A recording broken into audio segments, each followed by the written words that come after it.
Gila bosan soalan. Apa pentingnya kajian separuh penggal RMK12 ni? Gila bosan soalan.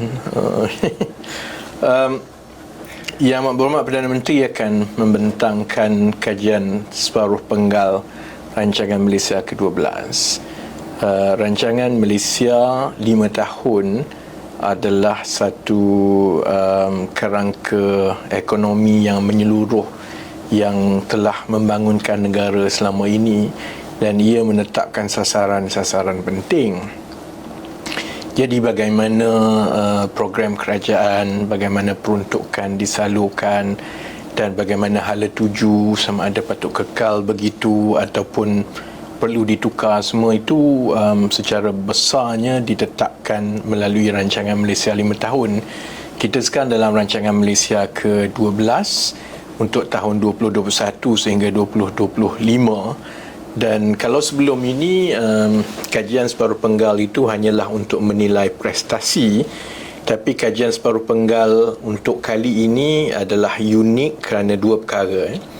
Pertama, kerana COVID yang berlaku tahun 2020 hingga 2022 itu telah merubah banyak perkara.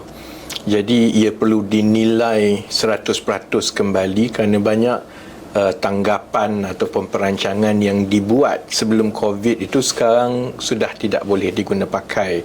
Jadi dia sama seolah-olah kajian separuh penggal kali ini ialah perancangan yang baru untuk negara.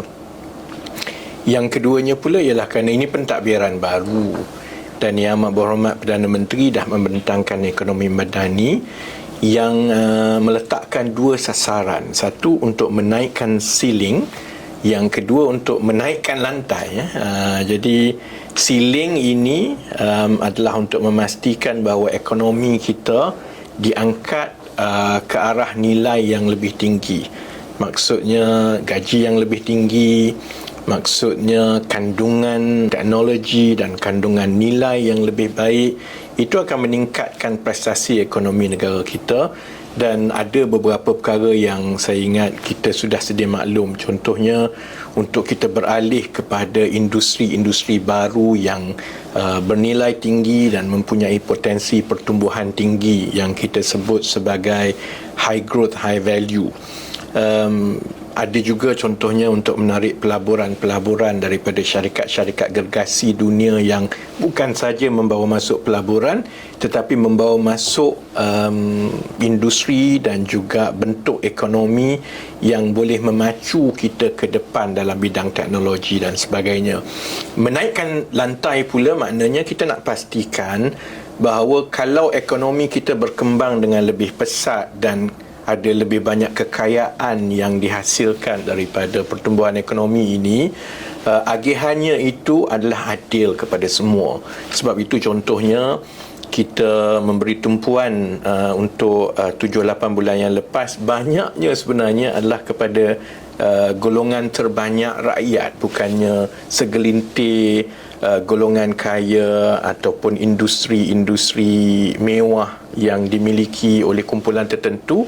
Tapi tumpuan-tumpuan kita adalah untuk memastikan sebarang perancangan ekonomi itu, walaupun dia tak gah seperti sebelum ini, bukan projek berpuluh-puluh bilion, tetapi jumlah wang dan peruntukan itu diagihkan kepada rakyat, termasuklah contohnya melalui dasar gaji progresif, supaya kita dapat merasai limpahan daripada ekonomi itu sampai kepada rakyat terbanyak melalui tangga gaji yang lebih baik. Jadi ini adalah dokumen embargo, tak boleh keluar lagi.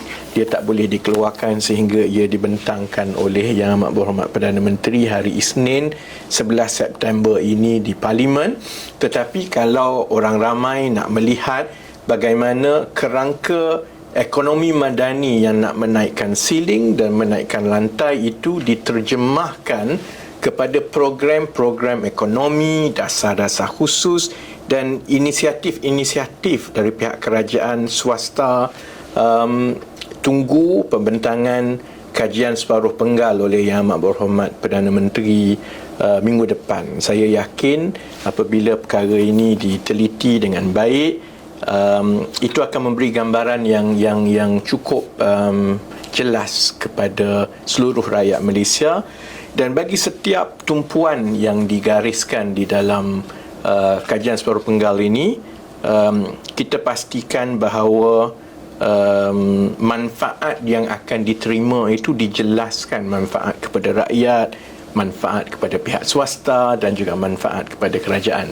Oleh kerana ini embargo kena tunggu minggu depan, tapi ini akan menjelaskan lagi hala tuju ekonomi dan dasar oleh kerajaan perpaduan sekarang. Dan saya harap selepas ini pembangkang tumpukan kepada perkara-perkara ini dan jangan main sentimen yang tak ada kena-mengena dengan usaha kita untuk membantu rakyat seperti yang digariskan di dalam kajian separuh penggal ini. Dan saya harap bila ada perdebatan di parlimen nanti, pastikan perdebatan itu bermutu dan seboleh-bolehnya elakkan pantun-pantun bodoh.